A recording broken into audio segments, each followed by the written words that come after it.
I did want to thank the Magnolia Area Neighborhood Group and to list the others. Because I can't hear.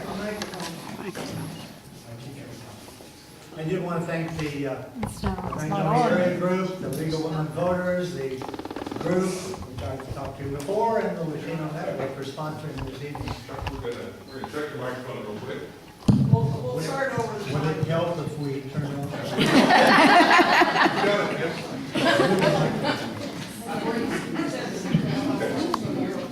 For the third time, I wanted to thank the Magnolia Group and of course the list, the group, which I've talked to regularly, the Latino Network, and the League of Women Voters, which I'm privileged to belong to for a number of years. But I had to introduce my companion. I call her my campaign companion. It's Sally, my wife. Would you stand up, Sally? Thank you. Thank you. Appreciate it. In my view, this is maybe the most important election that's been held for school board in literally decades. The group that's going to take the seats on November 5th after that have some really major tasks to take care of. And if we repeat it more than once, the most important task anytime for a Board of Education is the selection of the superintendent. And when you think about that, it's more than the superintendent. What we have is really a CEO of a $350 million business. We'll probably be talking tonight over and over again about Common Core, almost revolutionary change in language arts and math, which is going to happen in K-12. And we're going to deal with an entirely different approach to what's called LCFF, which is really a contrast, as we'll talk about later, as to how we formally receive money from the state.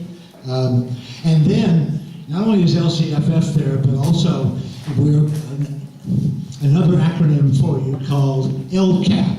LCAP is how we are to implement LCFF. So, with those kinds of difficulties, I come to you, and with, I believe, the experience I've had and my background, I would like to be the first representative for Area 5.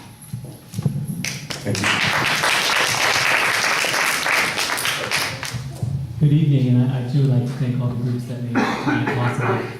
This is the second forum in which Dr. Beatty and I have been able to engage the community and share why we both think we should be the next school board member for Trustee Area 5. So I'd like to share with you that I think our school district has seen quite a few changes in the last 30 years. In 1980, there was an average of 1 computer for every 100 students. In today's classrooms, there's 1 computer for every 4 students. The latest technological innovation was an overhead projector. And now teachers have LED projectors and smart boards. Our schools are now going digital, replacing textbooks. So there are lots of changes happening in education. This year alone, our district has a new budget.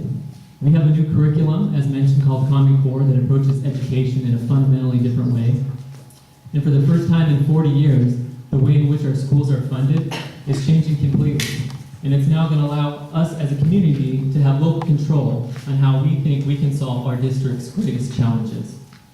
And these challenges include English language learners, foster youth, and students who are living in poverty. And I think our school board needs to be reflective of these changes. The average school board member has 8 years or more experience. So I'd argue we don't need more experience. What we need is a fresh approach, a new set of eyes, and some new ideas to tackle some of these new changes we're finding in education. I've grown up in Riverside. My wife and I both went to RUSD schools. And now we have 2 sons that are soon going to enter public school. I've been an active participant in this community since I came back from college. And I've been engaged on both civic and nonprofit boards. I'm a small business owner who understands the importance of making difficult decisions, being fiscally responsible. And I'm also a parent, as I mentioned, who has more to gain from the success of our schools than any other candidate.